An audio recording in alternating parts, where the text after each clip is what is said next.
নিজের এলাকাতে সে অনেক শক্তিশালী, এলাকার ভিতরে দুর্বল হয়ে যায়, শক্তিশালী হলেও সে হেরে যায়। বিএনপির ভিতরে গুপ্ত জামাত আছে কমপক্ষে 20%, এই ভোটটাও জামাতের গেছে বাক্সে। ডাকসুর যে ভিপি হয়েছে সে হেলমেট বাহিনী ছিল না। তাহলে কি রাজনীতিতে একটা গুপ্ত যুগ চলছে?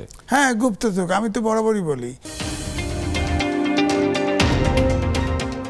আমাদের দেশে, আমাদের ছোটবেলায় আপনার ষাঁড় লড়াই, রনিভাই গল্প করছে, এই জন্য আমি ওটা ষাঁড়ের লড়াই, ষাঁড়ের লড়াই যদি যত শক্তিশালী ষাঁড় তাকে যদি ওই গ্রামের, যে গ্রামের ষাঁড়, ওই গ্রামের ষাঁড়ের অন্য গ্রামের সীমানা ক্রস করে দেন, ও হেরে যায়।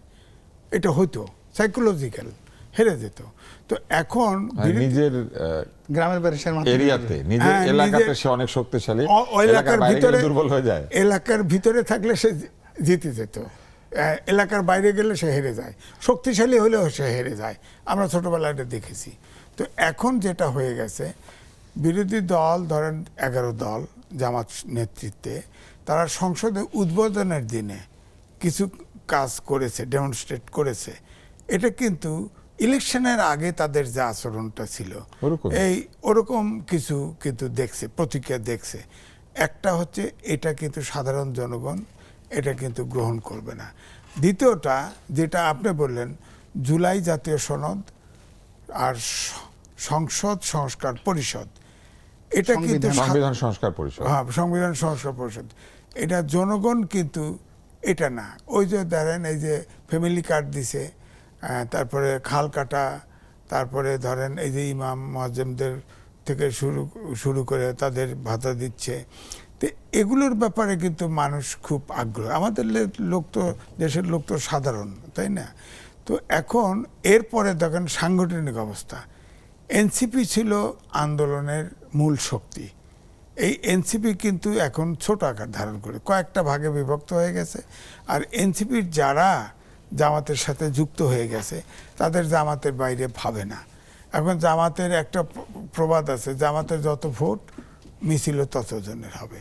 তো এখন আপনি বলছেন যে জামাত ইসলামের যারা কর্মী সকলেই তাদের মিছিল মিটিং উপস্থিত থাকে, সব থাকে, তারাই ভোট দেয়, তাদের ভোট গুনলেই বোঝা যায় যে তারা কত। তো তাহলে তো তাদের অনেক ভোট, তারা তো জিতেছেন এইবার। না, গতবার তো এই না জিতেছেন বলতে যে ভোট পেয়েছে, এ ভোট নানা কারণ। ধরেন শেষের দিকে যেভাবে আফগানিস্তান থেকে এসে মানুষ ভিজিট করেছে, 11 দলের লোক নেতা আফগানিস্তানে ভিজিট করেছে, তারপরে জান্নাতের টিকিট পাওয়া যায়, নানান প্রচারণা, টাকা পয়সা ভিতরে, তারা কর্মীর বাইরেও ভোট পেয়েছে। হ্যাঁ। তো আবার বিএনপির ভিতরে আমি বলি পুরো শক্তি মাঠে থাকে না, বিএনপির ভিতরে গুপ্ত জামাত আছে কমপক্ষে 20%, এই ভোটটাও জামাতের গেছে বাক্সে, এই জন্য তাদের ভোট বেশি হয়ে গেছে। কিন্তু এত ভোট পাওয়ার কথা না। গুপ্তরা এসে তাদের আন্দোলনে যোগ দেবে না? না, গুপ্তরা আন্দোলনে আসে না।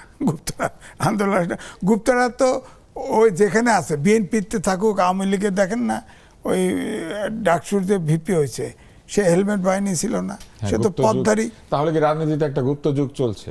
হ্যাঁ, গুপ্ত যুগ। আমি তো বরাবরই বলি গণতন্ত্রে তো গুপ্ত রাজনীতি করার সুযোগ থাকা উচিত না। সমুদ্রগুপ্ত যুগ, সমুদ্রগুপ্ত উচিত না। মানে গুপ্তরা সমুদ্রের মতো বড় হিল ট্যাক্সে, তাহলে বলেন, হ্যাঁ, আনসারুল্লাহ বাংলা টিম, জেএনবি, এই যে নাথান বোম আছে, সে তো হিল ট্যাক্সের একটা অংশ, স্বাধীনতা চায়। শোনা যায় তার সে মিজোরাম আছে, তার ওয়াইফ সহ। সে তো এখন তো তাহলে তাদেরকেও গুপ্ত রাজনীতিতে যদি অ্যালাউ করেন, তাহলে তো তাদেরকেও ছেড়ে দিতে হয়। তারা এসে স্বাধীনভাবে হিল ট্যাক্স স্বাধীন করে ফেলাক, এগুলো তো হয় না। গণতন্ত্রে তো গুপ্ত রাজনীতির অবকাশ জায়গা নেই।